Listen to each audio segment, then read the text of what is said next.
आज राष्ट्रीय समाज पक्ष के माध्यम से आयोजित हमारा श्रद्धा स्थान, हमारा आदर स्थान, हमारा अभिमान का स्थान पुण्य श्लोक अहिल्या देवी होळकर इनकी जयंती का कार्यक्रम हो रहा है। इस कार्यक्रम पे मंच पर विराजमान राष्ट्रीय समाज पक्ष के सर्वे सर्वा मेरे बंधु महादेवराव जी जानकर, मंच पर विराजमान मेरे दूसरे बंधु हमारे सांसद हेमंत जी पाटिल, मंच पर विराजमान सभी राष्ट्रीय समाज पक्ष से आए हुए सारे राज्यों के प्रमुख सभी नेतागण, आपके पार्टी से जुड़े हुए सब लोग, मैं सबका नाम लेना चाहती थी पर समय कम है। और सामने बैठे हुए सारे पुण्य श्लोक अहिल्या देवी होळकर जी से, नहीं मेरे पास बहुत समय है, आपके पास शायद कम है। और सामने बैठे हुए सारे पुण्य श्लोक अहिल्या देवी जी के प्रति श्रद्धा रखने वाले सारे मेरे बांधव, मेरी बहनों, महादेवराव जी जानकर जी की मेरी पहचान को शायद 1 दशक हो गया है। मेरे पिताजी एक दिन मुझे चौंडी लेके गए थे जब मैं राजनीति में नई थी, और वो कार्यक्रम था महादेव जी जानकर जी का, और मैं तब से उनको जानकर साहेब बुलाती हूँ। वैसे तो हर आदमी के पीछे साहब लगा देते, आजकल बाबू को भी साहब बुलाते हैं, कोई कॉरपोरेटर को भी साहब बुलाते हैं, आजकल तो कौन किसी को साहब बुलाता है। पर जो गरीब समाज से आया है, जिसका जो वंचितों का प्रतिनिधित्व करता है, उसको साहब बुलाने में जो मुझे मजा आता है और कहीं नहीं आता, तो मुझे बड़ा फक्र महसूस होता है, मुझे बड़ी शान लगता है कि मेरा भाई को जानकर साहब मैं बुलाती हूँ। और जब वो मेरे पहली बार मैं उनसे मिली तो चौंडी में कार्यक्रम था, सब बहुत बड़े बड़े नेता, तभी गणपत राव जी थे, अन्ना डांगे जी थे, मुंडे साहब थे, भुजबल साहब थे, पृथ्वीराज जी चौहान तब आए थे, सब लोग बड़े बड़े कार्यक्रम में बड़े बड़े नेता आए थे। पर जो प्रेम लोगों को मिला, लोगों का मिला, वो मुंडे साहब और जानकर साहब की जोड़ी को मिला। और वो इसलिए मिला क्योंकि जब आदमी अच्छा काम करता है, अच्छा होता है तो दिल को छू जाता है, पर सच्चा होता है तो आत्मा को छू जाता है। और इसलिए मुंडे साहब ने हमको राजनीति में एक ही चीज सिखाई, सच्चे बनो, अच्छे तो तुम हो ही, पर सच्चे बनो, लोगों की आत्मा को छुओ। जबकि मुंडे साहब का जन्म गरीब घर में हुआ, एक किसान के घर में हुआ, मेरा जन्म तो मुंडे साहब के घर में हुआ, मुझे तो किसी बात की कमी नहीं थी, पर मेरे अगर पैरों के नीचे मलमल है तो वो उनको चुभती थी, वो बोलते थे कांटों पे चलो, कांटों पे चलो। मेरे जीवन में पौराणिक कथाओं में सीता माता, इतिहास की कथाओं में पुण्य श्लोक अहिल्या देवी, और मगर राजनीति में कहे मेरा आदर्श कौन है तो हमारी सुषमा स्वराज ये मेरा आदर्श है। और मैं वैसा काम जिंदगी में करना चाहती हूँ, वैसे विचारों के साथ जीना चाहती हूँ, वैसे ही विचारों के साथ मरना चाहती हूँ। 11 साल की थी तब मैंने कर्म योगिनी पढ़ा, जो पुण्य श्लोक अहिल्या देवी के ऊपर था, और तब से मेरे मन में पुण्य श्लोक अहिल्या देवी के प्रति कुतूहल, प्रेम और बहुत आदर है, बहुत आदर। सारे राजमाता किसी को बुलाया जाता है, किसी को क्या उपाधि होती है, पर पुण्य श्लोक की उपाधि दुनिया में और किसी के पास नहीं। और अहिल्या देवी का जन्म जहां हुआ वहां से मैं आती हूं। अगर आपको 2 जिलों में, बीड़ जिले से नगर जिले में जाना है तो पुण्य श्लोक अहिल्या देवी के चौंडी से होकर गुजरना पड़ता है, और दोनों तरफ बीड़ जिला और बीच में चौंडी है। तो ये वहां से मैं आती हूँ। और देखिए मेरे भाग्य कि पुण्य श्लोक अहिल्या देवी की कर्मभूमि की इंचार्ज हूँ मैं, मध्य प्रदेश की, मैं भारतीय जनता पार्टी की इंचार्ज हूँ। पर जब भी मैं जिस भी मंच पर जाती हूँ, हर बार मैं अपने पार्टी या अपने विचारों को लेकर नहीं जाती, क्योंकि वहां के विचारों को सुनने के लिए भी कोई जाना चाहिए, इसलिए जाती हूँ। मैं राष्ट्रीय समाज पक्ष के मंच पर हूँ तो मैं भारतीय जनता पार्टी की प्रतिनिधि बनकर थोड़ी यहाँ आई हूँ। पर जानकर साहब को और कौन सुनेगा, मैं ही सुन सकती हूँ। वो मेरे को ही, मेरी बहन है, मेरे बहन, अरे तुम्हारे लिए तुमसे ज्यादा मैं लड़ती हूँ, तुमसे ज्यादा। ये जब इनको अभी MLC देना था, मैंने लड़ाई की, मैंने बोला अगर तुमने सबसे बड़ा MLC का स्पैन वाला नहीं लिया तो मेरे से बुरा कोई नहीं। वो बोलते थे 2 साल वाला जानकर साहब लो ना, मैंने नहीं, जानकर साहब लेंगे 4 साल वाला, 6 साल वाला एमएलसी। जब मिनिस्ट्री की बात आई, जानकर साहब कुछ बोले ना बोले, मैं हट गई। कैबिनेट के नीचे जानकर साहब को मंत्री पद नहीं चलेगा, नहीं चलेगा। जो हमारे साथ हमारे एनडीए में आए हुए थे, जो बाकी पक्ष, उन्होंने राज्य मंत्री पद लिया, पर जानकर साहब कैबिनेट मंत्री बने, तभी मुझे आनंद आया। और तब मुझे आनंद इसलिए आया क्योंकि मेरे पिता ने उनको अपना बेटा माना था। तो उनका जो सपना था कि मैं महादेव जानकर जी को नामदार लगाऊंगा और गवर्नमेंट के ऑफिस में, मंत्रालय में बिठाऊंगा, जो मुझे अच्छा लगा। और जब महादेव जी जानकर को मुंडे साहब ने, मुझे याद है आज भी, 2014 3 जून, मुंडे साहब हमारे साथ उस दिन नहीं रहे। आज 3 दिन बाद मुंडे साहब की पुण्यतिथि है, पर मुझे ये 31 मई 2014 आज भी याद है, जिस दिन महादेव जानकर जी का कार्यक्रम था और वो चौंडी में था और उसके लिए मुंडे साहब आए थे। और उस दिन वो बहुत खुश थे। मंत्री बनने के बाद महाराष्ट्र में एक ही कार्यक्रम उनका हुआ और कोई कार्यक्रम ही नहीं हो पाया। भगवान ने उतना हमें दिया ही नहीं मौका। तो महादेव जानकर जी से इतना प्यार था कि एक ही कार्यक्रम हुआ, वो भी उनका ही हुआ। और उस सभा में उन्होंने कहा कि मेरा वारिस महादेव जानकर है। पंकजा को प्रॉपर्टी मत मांगो जानकर साहब, पर राजकीय पूरा मेरा वारिस आप है। ये प्यार उन्होंने दिया। क्यों दिया? क्योंकि एक बच्चा, लड़का जो गरीब घर में पैदा हुआ है, सपना देखता है इस देश का नेतृत्व करने का। क्या बुरा है? हमारा भी तो नेता ऐसा ही है। हमारे नेता एक चाय वाले के घर में पैदा हुए, खुद चाय बेचते बेचते बने कि नहीं देश के प्रधानमंत्री। क्या बुरी बात है?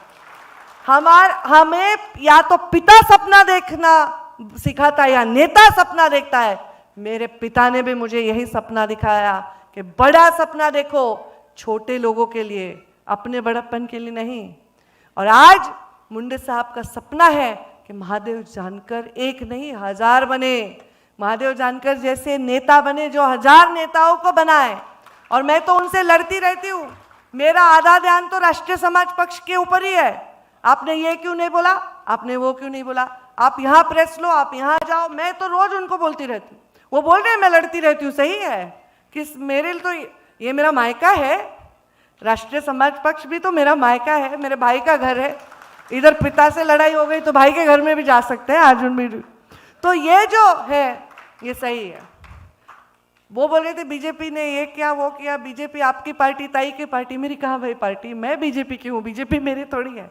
बीजेपी बहुत बड़ी है, मैं बीजेपी की हूँ, बीजेपी पार्टी की हूँ। पार्टी मेरी नहीं हो सकती क्योंकि बड़ी पार्टी है।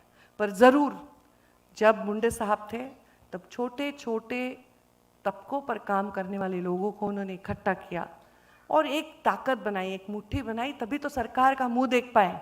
ये इतना आसान नहीं था, ये इतना आसान नहीं था।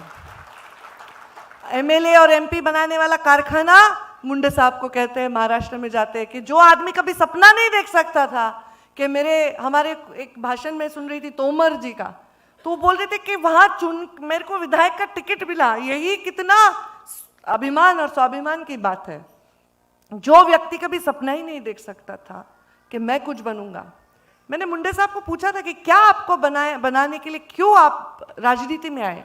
वो बोले मेरे पिताजी जब हम लोग गांव में जाते थे, एक पर्टिकुलर एरिया में जाते थे, तो मेरे पिताजी अपने जूते निकाल के अपने बाह में रख लेते थे। तो क्यों? क्योंकि वहाँ जूते पहनना मना था। उनको ये सवाल मन में लगा कि यहाँ जूते क्यों नहीं पहन सकते मेरे पिताजी, बाकी लोगों ने तो पहने। तब उनके मन में आया कि नहीं, ये जाति भेद है। जाति नहीं वो जाति होती है, पर जाति भेद ये जाना चाहिए। गडकरी साहब ने भी कहा, एक इतने बड़े नेता, आज देश के सबसे ज़्यादा विकास करने वाले नेता है, पर देखिए महादेव जी जानकर जी का एक निमंत्रण गया, फिर मैंने 2-3 दिन पहले उनको फ़ोन किया, उनसे बात नहीं हुई। मैंने उनके स्टाफ को बताया कि मैं भी आ रही हूँ कार्यक्रम में और अपेक्षित है गडकरी साहब, तो महादेव जी जानकर जी का सम्मान करते हुए आज आए और बहुत अच्छे से भाषण और हमारी पुण्यश्लोक अहिल्या देवी के प्रति बोला। सच में है, राजनीति में मैं काम कर रही थी तो मैंने पानी पे काम किया। जलयुक्त शिवार जो देश में सबसे लोगों में प्रचलित योजना, सबसे लोकप्रिय योजना बनी, जिसको राजस्थान में वहाँ के हमारे मुख्यमंत्री वसुंधरा राजे सिंधिया ने खास टीम भेज के उनको बुला के ये टीम दिया और उनको बहुत अच्छी लगी। बहुत लोगों ने बहुत राज्यों में इस योजना को निभाया। ये योजना भी हमने की, पर मेरे इस योजना का आदर्श कोई होगा तो पुण्यश्लोक अहिल्या देवी थी। उस जमाने में उन्होंने जो कुएं बनाए, जो पानियों की योजना बनाई, आज तक है। हम लोग एक टंकी बनाते हैं, दूसरे साल वो टंकी में रिपेयरिंग आ जाता है, ये क्वालिटी का काम है, वो आज तक है।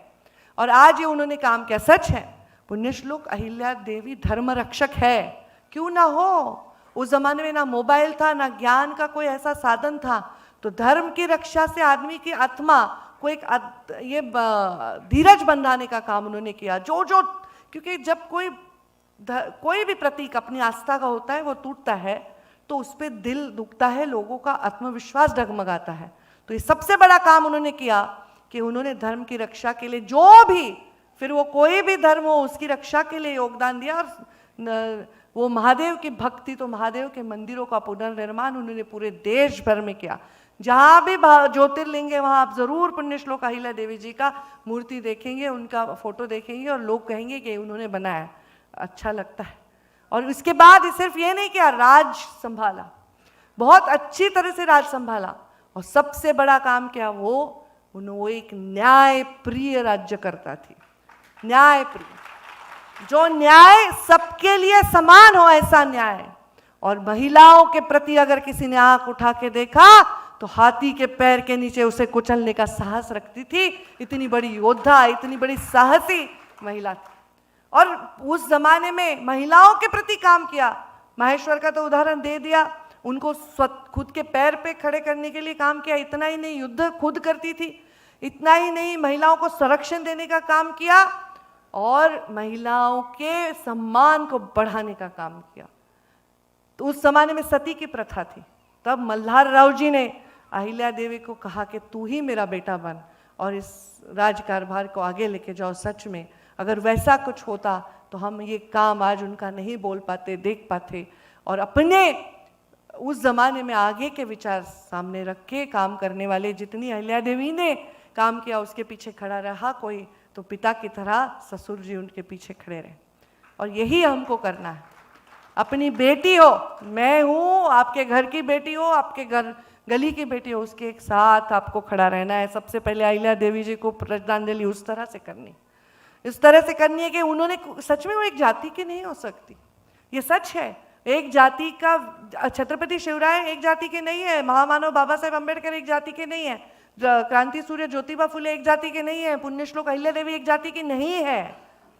पर उन्होंने यही कहा है कि पिछड़ों को आगे लाना ये काम होता है नायक का। जो भी नायक की भूमिका में है उसका ये काम है, पिछड़ों को आगे लाना। और वो काम करने के लिए राष्ट्रीय समाज पक्ष का जन्म हुआ है, ये हमें भूलना नहीं है। आपके पास उद्योगपति हो, आपके पास जो भी हो, आपकी नजर सबसे आखिरी आदमी के ऊपर ही होनी चाहिए। इत्र से कपड़ों को महकाना कोई बड़ी बात नहीं, मजा तो तब है जब खुशबू किरदार से आए। यह काम हमें करना है, ये काम। इसलिए डर तो रहता ही नहीं भाई, हमारे पता नहीं खून में ही है, कुछ जेन्स में ही है, गड़बड़ है ना, गड़बड़ है। डरते तो किसी से है ही नहीं, है क्या? कुछ नहीं मिला तो मैं जाऊंगी गन्ना तोड़ने, जाएंगे मेंढी चराने, और क्या है? हमको किसी चीज को खोना ही नहीं।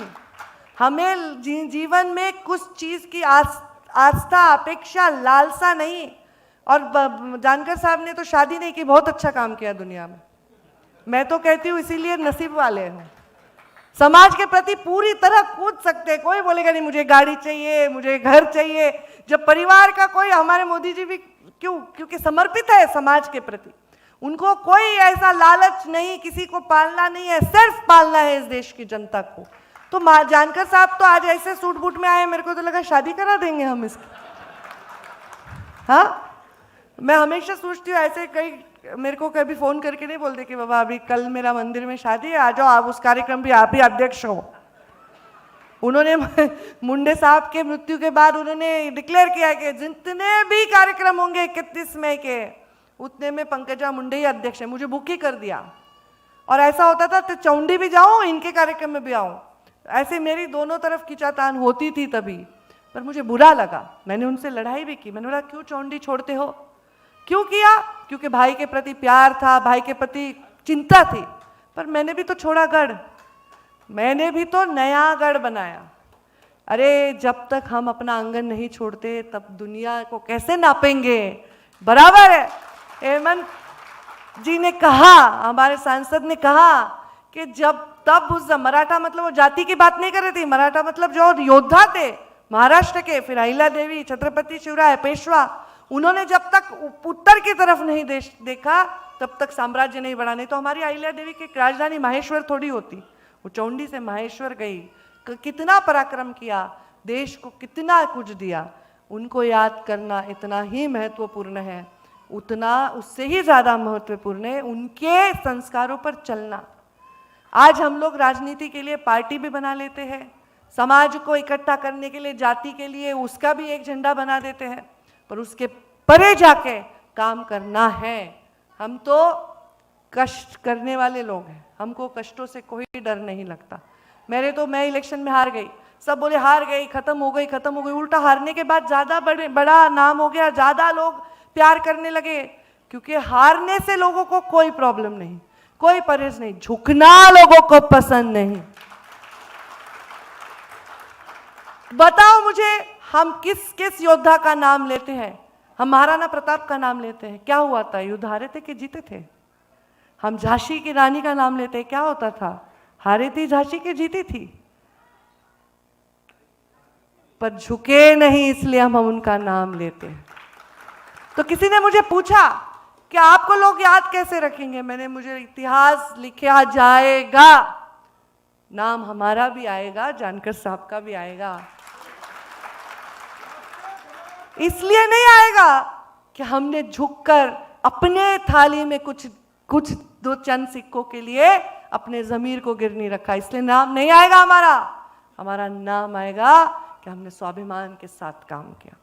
हम झुके नहीं, हम रुके नाही, हम थके नाही। आणि म्हणून थोडंसं मराठीतही बोलते, नाही तर महाराष्ट्रात बातम्या कशा येतील?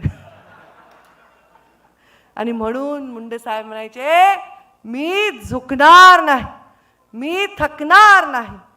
मुंडे साहेब नेहमी प्रत्येक भाषणात म्हणायचे, मी थकणार नाही, मी रुकणार नाही, मी कुणासमोर कधीही झुकणार नाही। न झुकणं म्हणजे अहंकार नाही, स्वाभिमान आहे, स्वाभिमान आहे।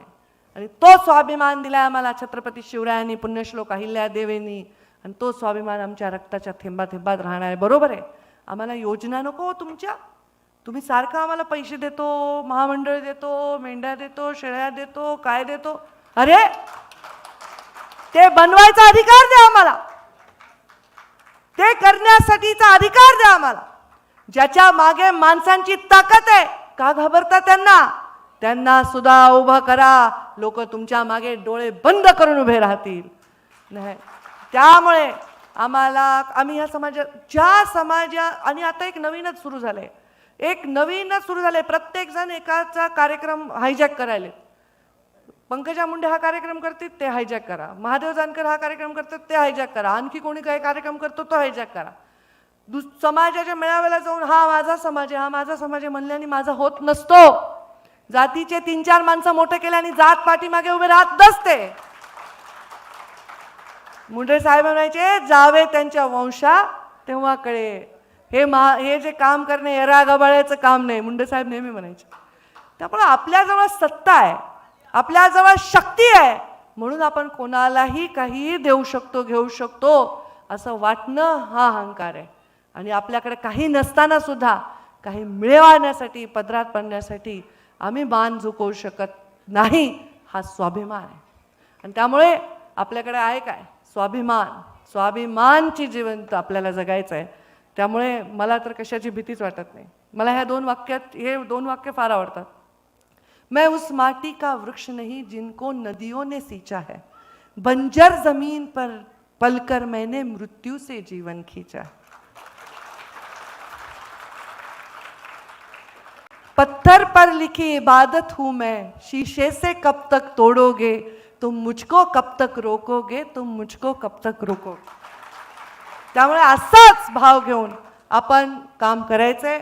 जानकर साहेब, तुमच्या नेहमीच मी मागे राहिलेली आहे. मागे राहिले, पुढे नाही गेले कधी, मागे राहिले. जरी तुम्ही माझ्यापेक्षा वयाने मोठा होतात, पण मी मोठ्या बहिणीच्या भूमिकेने तुमची काळजी केलेली आहे. त्यामुळे आता मी तुम्हाला जाहीर सांगते, आता गप बसू नका. पुढच्या 31 मेला नाही सापडायचं. आता पूर्ण उद्याच्या पासून पुढच्या 31 मे पर्यंत, पुढच्या 31 मे पर्यंत मला तुम्ही पाड्यावर, तांड्यावर, वस्त्यावर दिसले पाहिजे. बायको पण नाही. किती मजा आहे. काय काम आहे, घरी कशाला जायचंय. घरी जाणार नाही म्हणून ठरवलंय त्यांनी, घरी जाणार नाही म्हणून ठरवलंय त्यांनी. आणि माझा भाऊ मोठा झाला तर मला आनंद आहे. कसले पण भाऊ मोठे झाले तर आनंद आहे, तर चांगलाच भाऊ आहे माझा. त्यामुळे आता घरी जायचं नाही. तुम्ही म्हणलात स्वाभिमान घाण करायचं नाही, आम्ही कुणाला काही मागणार नाही, असं जर तुम्ही फिरलात वर्षभर तर तुमच्या मागे लोक फिरतील. एवढ्या जागा घ्या, एवढ्या जागा घ्या, एवढ्या जागा. बरोबर आहे की नाही. आणि या माणसाचं मला कौतुक आहे. मी त्यांना प्रेमाने खूप काळजी करते त्यांची. पण या माणसानी कधीही असं असतं ना, कधी राजकारणात पक्ष एकत्र येतात, त्याच्याकडनं अपेक्षा असते, त्याला सांभाळायचं बरं लोड असतं. या माणसानी कधी 1 रुपयाचा त्रास दिला नाही. भारतीय जनता पार्टीला नाही दिला, मला नाही दिला. इतका स्वाभिमानी माणूस आहे, कधी कुणाकडे रुपया मागितला नाही. स्वतःच्या जीवावर उभा राहिला. त्यामुळे यांना आर्थिक असा आकर्षण नाही आहे. पक्ष उभं करण्यासाठी गरज लागते, शक्ती लागते, ते वेगळी. स्वतःसाठी काही त्यांना आकर्षण नाही आहे. त्यामुळे आता उद्यापासून ते, माझी अपेक्षा आहे की माझ्या भावानी रस्त्यावर जावं. त्या तुमचा जो हिरो होता ना, तो बारामती लढला. बारामती जानकर साहब लड़ले. थी स्टोरी अशी है, हिंदी में बताती हूँ क्योंकि महाराष्ट्र को पता है. मुंडे साहब बारामती ये लड़ना चाहते थे म्हाड़ा, और मुंडे साहब मेरे घर में आए रात को. एक दिन पूना में रहती थी मैं. मुझे बोले मुझे चाहिए कि महादेव जानकर बारामती लड़े. म्हाड़ा नहीं हो सकता, बारामती लड़े. ये तैयार नहीं हो रहे थे, तब मुझे आगे किया साहब ने. मैंने उनको कसम दी, और मैं और मेरे बाप छोड़ के कोई प्रचार में नहीं आया. हम लोग उनके लिए रात दिन काम किए. और मुंडे साहब ने कहा, जानकर तुझा बाप गरीब आहे, आता सध्या अडचणीत आहे, माझ्याकडे पैसा नहीं, पण प्रामाणिकपणे खाली जाऊन काम करा. और उन्होंने काम किया. गांव में जो हैंडपंप होता है ना, उसके सामने बैठ के नहाया ये आदमी सिर्फ 50,000 वोटों से हारा. सिर्फ 50,000. कोई मुझे कहता है कि जानकर साहब ने कमल का फूल लिया होता या कोई चिन्ह लिया होता तो जीतते. मैं ऐसा नहीं मानती. मैं पार्टी की, मेरे पार्टी की सच्ची कार्यकर्ता होकर भी बोलती हूँ, आज तक बारामती के इतिहास में इतने कम गैप से कोई नहीं हारा है. ये भी तो उनका सामर्थ्य है. और इसके पीछे मेरी बहन की भी मेहनत और मुंडे साहब जी का आशीर्वाद, और इनका वो रूप लोगों को देखना है जो खाट पे जाके सोता था, चूल्हे के सामने खाना खाता था और हैंडपंप पे नहाता था. ये रूप वापस लाओ और घूमो पूरे महाराष्ट्र में. 1 साल देश का परिवर्तन करना है तो आज से शुरुआत करो. पुण्यश्लोक अहिल्या देवी का आशीर्वाद आपके साथ तो है ही. छोटी बहन के नाते हमेशा बड़ी बहन के रूप में आपके साथ रहूंगी, ये आपको आश्वस्त करती हूँ और अपनी वाणी को विराम देती हूँ. जय हिंद, जय महाराष्ट्र.